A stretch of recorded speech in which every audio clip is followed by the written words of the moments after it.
Hello friends, मेरे channel में आप सभी का स्वागत है। आप लोग कैसे हैं बताना ज़रूर। आई होप आप लोग अच्छे होंगे। तो मैं भी ठीक ठाक हूँ। तो अब आ गई है ठंड, तो सब छत पे ही रहने वाले हैं। तो मैंने सोचा कि छत पे तो हम वैसे ही बैठे रहेंगे, तो आज हम साफ़ सफाई कर लेते हैं। तो यहाँ पे मम्मी का घर आप लोग देख सकते हैं, एकदम बिखरा पड़ा हुआ है ऐसे, क्योंकि छत पे गर्मी में ज़्यादा आना होता नहीं था, तो कभी कभार हम लोग आते थे। तो मैंने सोचा अब तो छत पे ही रहना है, तो इसे क्लीन कर देते हैं। तो यहाँ पे पूरे कपड़े बिस्तरे मम्मी ऐसे ही रख देती हैं, जैसे नहा के जो भी कपड़े वो पहनती हैं तो वो इसी तरीके से रस्सी पे डाल देती हैं। तो मैं इसे घड़ी करके इसे सब साफ़ करूँगी और फिर इसे झाड़ू लगा दूँगी पूरे घर में। मैंने पहले सोचा कि इसे धो लेते हैं पानी से, लेकिन मम्मी ने कहा था कि धोना नहीं है, धोगी तो फिर ठंड है जल्दी सूखेगा भी नहीं। तो मैंने भी सोचा ठीक है, तो मैं इसलिए साफ़ सफाई ये ज़्यादा ही कर रही हूँ, क्योंकि मेरे घर गेस्ट भी आने वाले। तो कौन आने वाला है वो आपको आगे वीडियो देखते रहिए, उसमें पता ही चल जाएगा मेरे घर कौन आने वाला है। तो चलिए पहले इसे हम पूरा क्लीन कर देंगे घर को। मैंने कपड़े घड़ी करके रख दिए हैं, अब बिस्तरा घड़ी कर देंगे और फिर झाड़ू लगा के और उसके बाद हम बाहर का जो छत है वो भी साफ़ कर लेंगे, क्योंकि वो भी बहुत ज़्यादा हो गया है, गंदा हो गया है। खरगोश भी रहता है और फिर इतना हवा चल रहा है, ठंड चालू हो गई तो हवा बहुत तेज़ चलता है, उसकी वजह से पूरी धूल धूल हो जाती छत पे। जब हमारे बंद कमरे में धूल चली जाती तो छत तो खुला ही रहता है, तो उसमें कितनी धूल मिट्टी आ जाती है।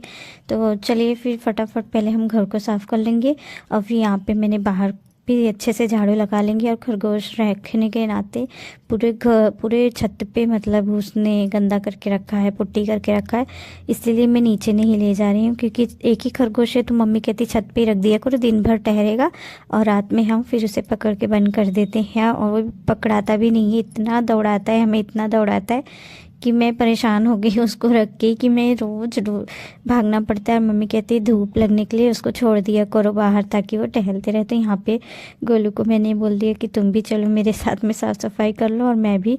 और वो कह रही मम्मी मैं अकेले ही करूँ और दो लोग को बुला लो, मतलब वो लोग नीचे हैं, शाम हो चुकी है, धूप जा चुकी है, चाय बना रही है कोमल।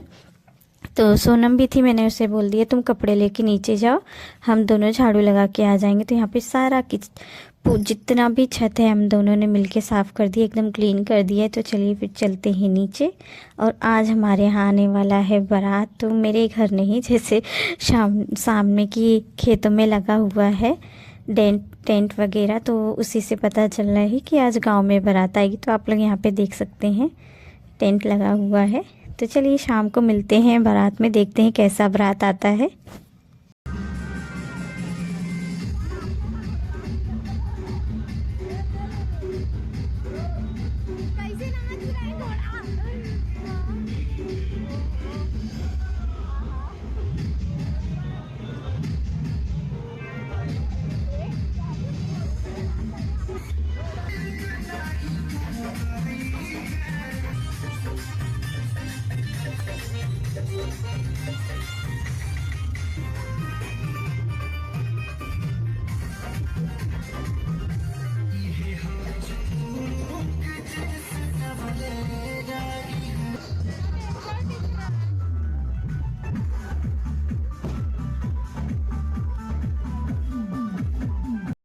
गुड मॉर्निंग फ्रेंड्स, तो ये है नेक्स्ट डे। तो यहाँ पे सुबह हो चुकी है, सारा काम मैंने कर लिया है। खाना यहाँ पे बना रही थी, तब तक मेरी भाभी आ गई बड़ी वाली। तो वो मुंबई से आई है अपने नैहर, तो वहाँ पे शादी पड़ी है इनके चाचा की लड़का और लड़की की, दोनों जन की। तो मुझसे मिलने आ गई। तो यहाँ पे चाय पानी हो गया, उनको लोग को नाश्ता वगैरह दे दिया है। यहाँ पे चाय पानी पी रही हैं। तो यहाँ पे भाभी ने क्या क्या लाया है मेरे लिए और बच्चे लोग के लिए, तो मैंने सोचा आप लोग से भी शेयर कर देते हैं। तो यहाँ पे भाभी ने बहुत सारे सामान लाए थे खाने वाले, तो ये सब तो बच्चे लोग को ज़्यादा ही पसंद आती, तो ये सब तो बच्चे लोग खा लेंगे।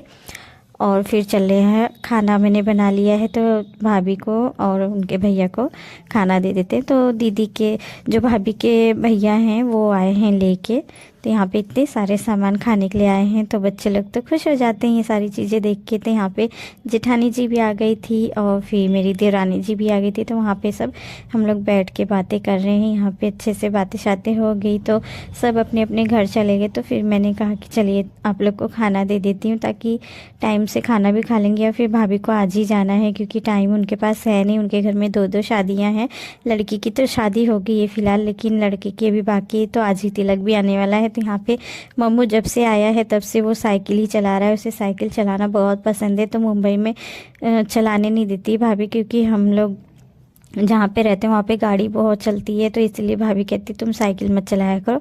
तो हम लोग यहाँ पे छत पे आने के बाद भाभी और मैं रील्स बनाए, अच्छा अच्छा फ़ोटो खींचा। और फिर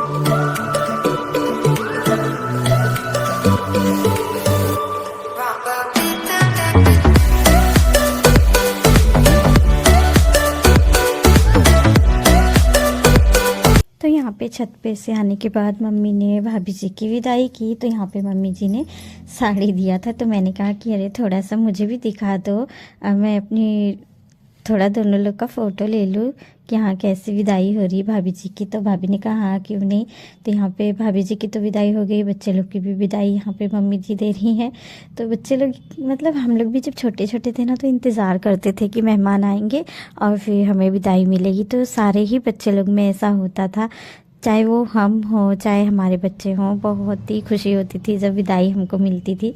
तो चलिए फिर ये विदाई का समय हो गया, भाभी आई भी और फिर जाने का भी समय हो गया। बहुत ही मुझे रोना आ रहा था, पता नहीं क्यों, क्योंकि भैया थे ना, तो मैं जब इस वीडियो नहीं बनाती थी तब मेरे भैया आते थे, 1-1 महीने 1.5 महीने यहीं पे रहते थे जब बच्चे लोग की छुट्टी होती थी। लेकिन जब से भैया एक्सपायर हुए हैं तब से भाभी को निकलना नहीं होता है, क्योंकि कोई लेके आएगा और फिर लेके जाएगा तभी तो हो पाएगा। और यहाँ पे फिर मैं विदाई कर दिया रोते रोते। तो चलिए भाभी की विदाई कर देते हैं, वो जाएंगी अपने नैहर।